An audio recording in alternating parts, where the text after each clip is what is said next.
നമസ്തേ, politics കേരളയിലേക്ക് സ്വാഗതം. ഇന്ന് politics Kerala രണ്ടാമതൊരു സെഗ്മെന്റ് തുടങ്ങുകയാണ്. ഇതുവരെ പ്രതിപാദിച്ചു വന്നത് ഏറിയ പങ്കും രാഷ്ട്രീയ അധിഷ്ഠിതമായ വിഷയങ്ങളാണ്. ഇപ്പോഴ് ഒരു രാഷ്ട്രത്തിന്റെ ഏറ്റവും വലിയ പ്രത്യേകത അല്ലെങ്കിൽ ഏറ്റവും വലിയ ശക്തി മതേതര സിദ്ധാന്തങ്ങളിൽ അതിലെ ജനങ്ങൾ ഉറച്ചു നിൽക്കുന്നു എന്നുള്ളതാണ്. അത് രാഷ്ട്രത്തിന്റെ മാത്രമല്ല, മൊത്തം ലോകത്തിന്റെയും ജനങ്ങളുടെ ഐക്യത്തിന് അടിസ്ഥാനമാകുന്നത് മതേതര സിദ്ധാന്തങ്ങൾ ജനങ്ങൾ സ്വീകരിക്കുമ്പോഴാണ്. ഇന്ന് സർവ്വവിധ തീവ്രവാദ പ്രശ്നങ്ങളും ഒരു മതത്തിൽ നിന്ന് മാത്രമല്ല, പല മതങ്ങളും തീവ്രവാദ പ്രയത്നങ്ങൾ നടത്തുന്നുണ്ട്. അവരുടെ മതത്തിനെ അടിസ്ഥാനപ്പെടുത്തി കാര്യങ്ങൾ മുന്നോട്ട് പോകണം. ഏതെല്ലാം മതങ്ങളാണ് അതിൽ ഉൾപ്പെട്ടിട്ടുള്ളത് എന്നതിലേക്ക് ഞാൻ കടക്കുന്നില്ല. പക്ഷെ മതങ്ങളെല്ലാം അടിസ്ഥാന തത്വങ്ങൾ പരിശോധിക്കുമ്പോൾ ഒന്നാണ്, മതേതരമാണ് ആക്ച്വലി ലോകത്തിന്റെ മതചിന്ത. ഇത് മറന്നുകൊണ്ട് മതവ്യത്യാസത്തിൽ പടവെട്ടുകയാണ് ജനങ്ങൾ പലരും. അപ്പൊ ഈ മതേതരത്വം, മതങ്ങളുടെ അനന്യതയും എന്ന് സ്ഥാപിക്കുന്ന കുറച്ച് വീഡിയോകളാണ് പൊളിറ്റിക്സ് കേരളയുടെ രണ്ടാമത്തെ സെഗ്മെന്റിൽ നമ്മൾ അപ്ലോഡ് ചെയ്ത് തുടങ്ങുന്നത്. നിങ്ങളെല്ലാവരും അതിന് സഹകരിക്കണം, കാണണം, വിലയിരുത്തണം, വിമർശിക്കണം. നമ്മൾ ആദ്യത്തെ എപ്പിസോഡിൽ പ്രതിപാദിക്കുന്നത് മതേതരമായ ഒരു സംഗതി തന്നെയാണ്. ഒരു പ്രത്യേക സ്ഥലം, മതേതരത്തിന്റെ മഹാ ഇടം. ആ ഇടം ഏതാണെന്ന് നമുക്ക് നേരെ വീഡിയോയിലേക്ക് കടന്ന് മനസ്സിലാക്കാം. എല്ലാ സഹായങ്ങളും പ്രതീക്ഷിക്കുന്നു. നന്ദി, നമസ്തേ.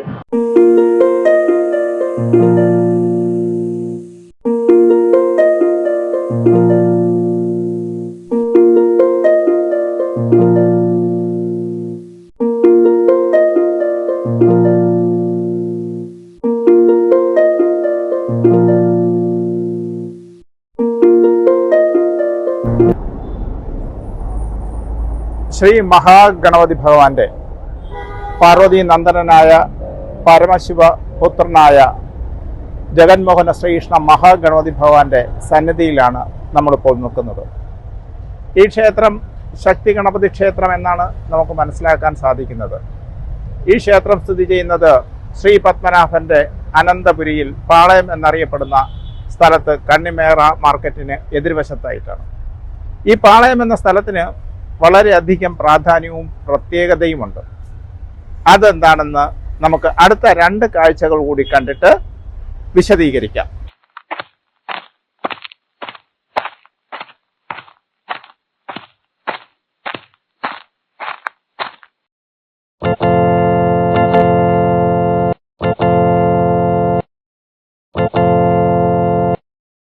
നിങ്ങൾ കാണുന്നത് ലോകത്തിലെ ഏറ്റവും വലിയ ജനസമൂഹം ആരാധിക്കുന്ന ദേവാലയമാണ്.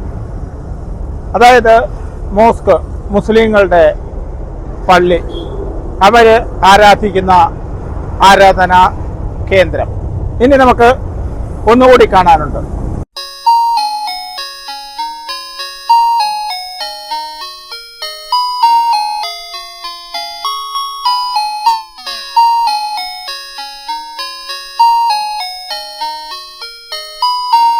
കാരുണികനായ ത്യാഗ ഉന്നതനായ ശ്രീ യേശുദേവന്റെ അനുയായികളുടെ ദേവാലയം, ക്രിസ്ത്യൻ പള്ളി. ഈ മൂന്ന് ദേവാലയങ്ങളും ഒരു വൃത്തത്തിനുള്ളിൽ വരത്തക്ക വിധം, ഒരു വെളിപ്പാട് അകലം മാത്രം അകലമുള്ള വിധം സ്ഥിതി ചെയ്യുന്നു. ഇവിടെ എത്തുന്ന ആരാധകർ അവരവരുടെ ദേവാലയങ്ങളിൽ വളരെ സമാധാനത്തോടെ ആരാധന നടത്തുന്നു, സഹവർത്തിത്വത്തോടെ ജീവിക്കുന്നു. ഈ മൂന്ന് മതങ്ങളിലൂടെ ലോകത്തിന്റെ ഏകദേശം ജനസംഖ്യ അതിൽ ഉൾപ്പെട്ട് കഴിയും. കുറച്ച് ഭാഗം മാത്രമേ നമുക്കിവിടെ കാണാൻ കഴിയാത്ത മറ്റു മതങ്ങളുള്ളൂ. അത് ഉൾപ്പെട്ട് കഴിയും. പ്രിയ സുഹൃത്തുക്കളെ, നമ്മൾ 3 ആരാധനാലയങ്ങൾ ഇന്ന് കണ്ടു. പാളയത്തെ ശക്തി ഗണപതി ക്ഷേത്രം, തൊട്ടടുത്ത് അതേ മതിലിനോട് ചേർന്ന് മുസ്ലിം പള്ളി, ഒരു 10-15 ചൂടുകൾക്കപ്പുറം റോഡിന് മറുവശമായി ക്രിസ്ത്യൻ പള്ളി. അപ്പോൾ ലോകത്തിലെ ഏറ്റവും പ്രബലമായ 3 മതങ്ങൾ ഒരു വൃത്തത്തിനുള്ളിൽ വളരെ സൗഹാർദ്ദത്തോടെ പ്രാർത്ഥനകൾ നടത്തുകയും സമ്മേളിക്കുകയും ഒക്കെ ചെയ്യുന്നുണ്ട്. അതേസമയം ഇന്ന് ആവിർഭവിച്ചിരിക്കുന്ന മതങ്ങൾ തമ്മിൽ അതിശക്തമായ ഒരു മത്സരങ്ങൾ യുദ്ധസമാനമായ അന്തരീക്ഷം, വർഗീയ ലഹളകളൊക്കെ ഉണ്ടാകുന്നുണ്ട്. അത് വളരെ ചുരുക്കം പേരാണ് അതിൽ പങ്കെടുത്തുകൊണ്ട് ഇങ്ങനെയൊക്കെ സൃഷ്ടിക്കുന്നത്, മതങ്ങളെ വിഭജിക്കുന്നത്. ഞാൻ ശ്രമിക്കുന്നത് സർവ്വമതത്തിലെയും ദൈവങ്ങൾ ഒറ്റ ദൈവമാണെന്നും എല്ലാവർക്കും ഒരു മതമേ ആവശ്യമുള്ളൂ എന്നും തെളിയിക്കാൻ വേണ്ടിയിട്ടാണ്.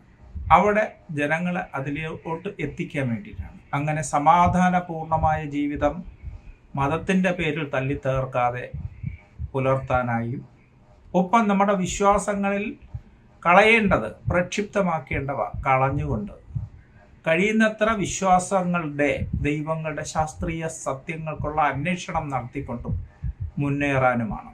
എല്ലാവരും സഹായിക്കണം എന്ന് അഭ്യർത്ഥിക്കുന്നു. നന്ദി, നമസ്തേ.